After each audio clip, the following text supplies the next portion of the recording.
Bemby at Riza May, ibinunyag ang sikreto matapos ang 13 taon. Totoong relasyon tuluyan ng lantad sa publiko. Kung bago ka lang sa channel na ito, huwag kalimutang mag-like, share, comment, and subscribe.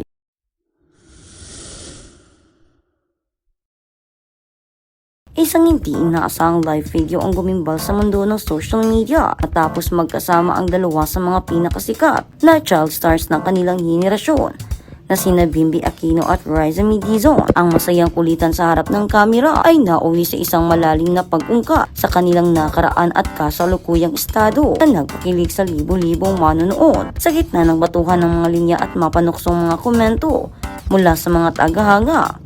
Tuluyan ng sinagot na binata ang pinakamalaking katanungan tungkol sa kanyang buhay pag-ibig na matagal nang bumabagaba sa isipan ng marami. Sa halip na umiwas dahil sa nilinaw ng anak ng Queen of All Media na wala siya nobya sa kasalukuyan at pabirong idiniin na wala siyang naging karelasyon mula pa noong sila ay 6 na taong gulang pa lamang, dating child host. Ang pahayag na ito ay nagbigay daan upang ipagmalaki niya ang hindi mabubuwag na tambalan nila ni Riza na umabot na umano sa 13 taon. Ang kanilang samahan ay pabirong itinuring ng binata bilang isa sa pinakamatagal na love team sa kasaysayan ng industriya ng pelikula sa Pilipinas. Ang patunay na ang kanilang koneksyon ay lumampas na sa simpleng trabaho at nauwi sa isang matibay na pundasyon ng pagkakaibigan. Bukod sa paglilinaw sa kanyang estado sa pag-ibig, isang nakakagulat at nakakatuwa revelasyon din ang ibinagsak ni Bemby sa tunay na pinagmulan ng kanyang sikat na palayaw. Matagal na umanong palaisipan kung paano naging Bemby ang kanyang tunay na pangalang James. Dito niya ibinunyag na ang lahat ay nag-ugat sa iba't ibang punto ng bigkas ng kanyang mga naging yaya mula sa iba't ibang rehiyon ng Pilipinas tulad ng Visaya, Iloilo at Pampanga. Ang simpleng pagtawag sa kanya na Bibi ay unti-unting nag-iba ang tunog hanggang sa naging Bem, tuluyang naging Bemby. Isang pangalan na mas minahal niya kaysa sa kanyang tunay na pangalan na ayaw na niyang ipagamit noong siya ay bata pa. Irinakaligtas sa usapan ang malaking pagbabago sa pisikal na anyo na binata na lantarang inamin ang kanyang kasalukuyang timbang na umabot na sa 100 kilo o higit 200 libra. Ang kawalan ng hiya sa pagbabahagi ng kanyang pisikal na pagbabago ay nagpapakita ng kanyang kumpiyansa sa sarili sa kabila ng mapanghusgang mundo ng showbiz. Ang walang humpay na asaran at pagpalitan ng papuri sa pagitan ng dalawa habang naghahanda sa isang kaganapan ay nagpapatunay lamang na nananatiling natural at walang halong kaplastikan ang kanilang samahan. Ang nasabing live video ay hindi lamang isang simpleng pagpapakili sa mga tagahanga kundi isang malinaw na salamin kung paano lumaki ng maayos at nakatapak sa lupa ang dalawang sikat na personalidad kabila ng kanilang maagang pagpasok sa magulong mundo ng telebisyon. Bagaman nilinaw na nawalang romantikong relasyon sa kasalukuyan at pawang matalik na pagkakaibigan lamang ang namamagitan sa kanila, ang 13 taong samahang ito ay nag-iwan ng malaking marka sa industriya. Ang patuloy na pagsuporta ng publiko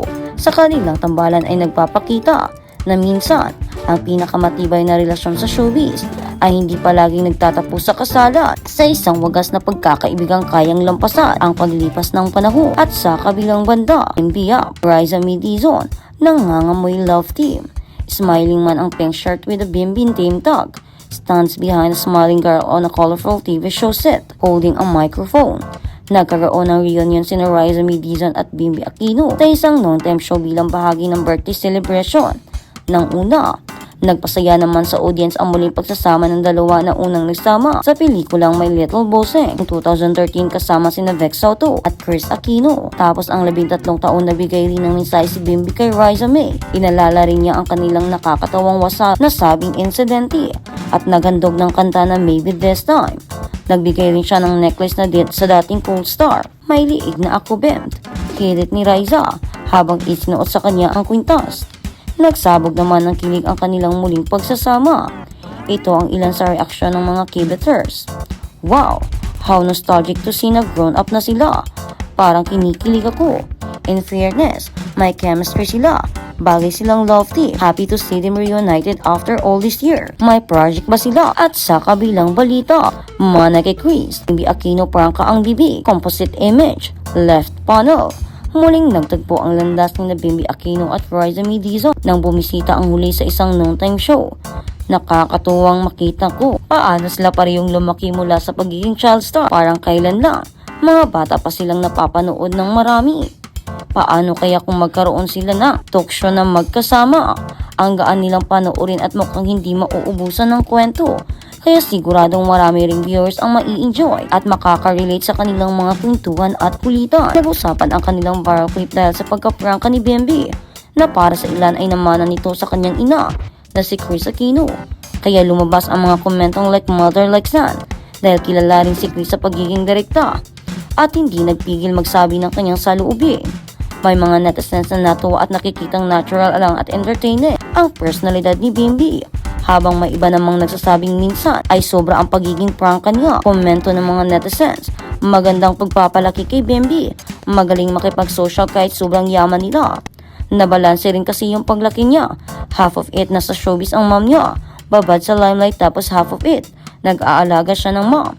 Base experience namin pamilya, kapag may isa talagang nagkasakit sa family, makikita mo ang value ng buhay and it will ground you. Plus Kris Aquino make sure na mabait mga anak niya. I agree. People can say a lot about Kris Aquino, but one thing they can't deny is that Kris is a good mom. They're not called socialites for nothing, haha. Pero kasi usually ganun talaga pag mayaman, or ganyan yung mayayaman sa environment ko. Hahaha. Yung mga very social parang mala Ruby Domingo, yung nakikijoin ang hindi KJ, but at the same time, respectful ang mga inchong ditay. This is, I always say this, interacted with some rich farmers and Negros, and also some local rich peeps rin sa Cebu. And they really have a good manners, and magaling sa mga tao. One thing common, based sa mga kilala ko, is matriarchal sila. I don't know how many years na, pero kung sumama-sama siya sa Kris TV, I never imagined that he would look and sound like this. Para siyang napakabait, napakabangong paboritong anak na galing sa US. Laki na potential maging host, galing makipag-banter. Nakuha niya wit and eloquence ng mom niya. Ang strong na resemblance ni Bembe at Young Pinoy. Sa kabilang balita, Bembe Aquino gifts brother Joshua 20k. Isang mapagbigay na kaluluwa si Bembe Aquino dahil ibinunyag na kanyang ina na si Kris Aquino na naglaan siya ng malaking halaga para sa kanyang nakakatandang kapatid na si Joshua. Binigyan niya ako ng 20k para sa Gcash ko para makabili ako ng damit para sa kuya niya from Manfinity Plus Size. From those unaware, that's a brand from Shen for greater men. Kris told a close friend in a chat, sobrang very responsible, alam niyang gusto kong i-remodel yung bahay namin sa Alto, compound namin sa Tarlac, and get him and his kuya a greater SUV. That's our family of 3. We love each other and share expenses kapag mas malaki ang goal namin. She added, ibinunyag din ng Queen of Talk ang pagiging professional ni Bembe nang mag-report pa rin ito sa trabaho noong Miyerkules kahit na nakaranas siya ng pananakit ng tiyan. Nagkaroon siya ng upset tummy